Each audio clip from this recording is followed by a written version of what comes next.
ہر قسم کے شرعی، روحانی اور جسمانی مسائل اور وظائف کے لیے دارالعمل یوٹیوب چینل سبسکرائب کیجیے اور بیل آئیکن بھی پریس کریں تاکہ ہر ویڈیو آپ تک بآسانی پہنچ سکے۔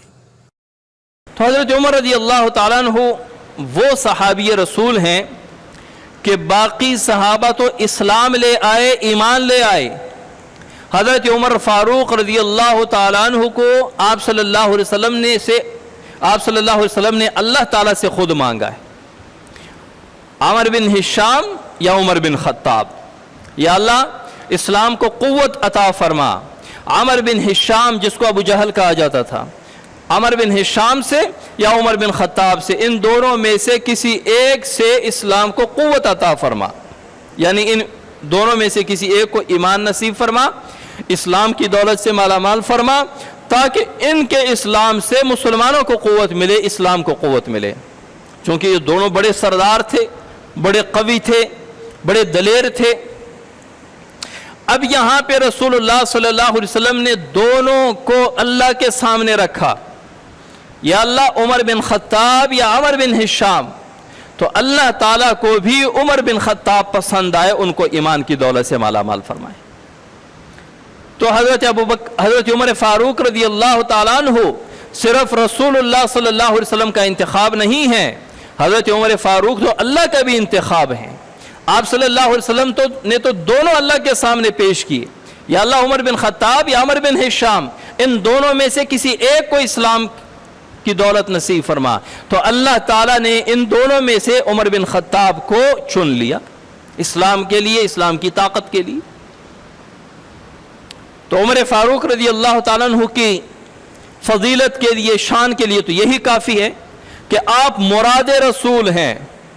حضور صلی اللہ علیہ وسلم مراد ابراہیم تھے۔ حضرت ابراہیم علیہ السلام نے دعا فرمائی تھی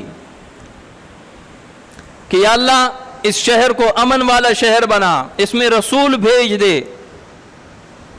وَابْعَثْ فِيهِمْ رَسُولًا، اس میں اہل مکہ میں رسول بھیج دے۔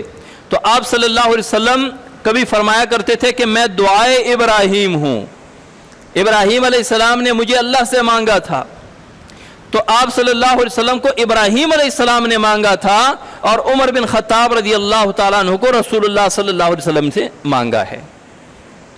آپ صلی اللہ علیہ وسلم نے اللہ تعالیٰ سے مانگا کہ اللہ عمر بن خطاب یا عمر بن ہشام میں سے کسی ایک کو ایمان نصیب فرما، اور اللہ تعالیٰ نے ان دونوں میں سے عمر بن خطاب کو چن لیا۔ یہ کتنی بڑی بات ہے۔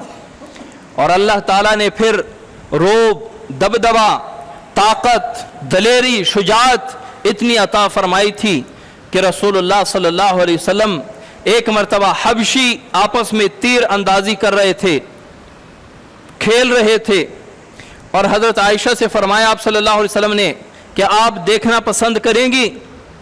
حضرت عائشہ فرماتی ہیں کہ میں رسول اللہ صلی اللہ علیہ وسلم کے پیچھے کھڑے ہو کے یہ بچوں کا کھیل دیکھ رہی تھی۔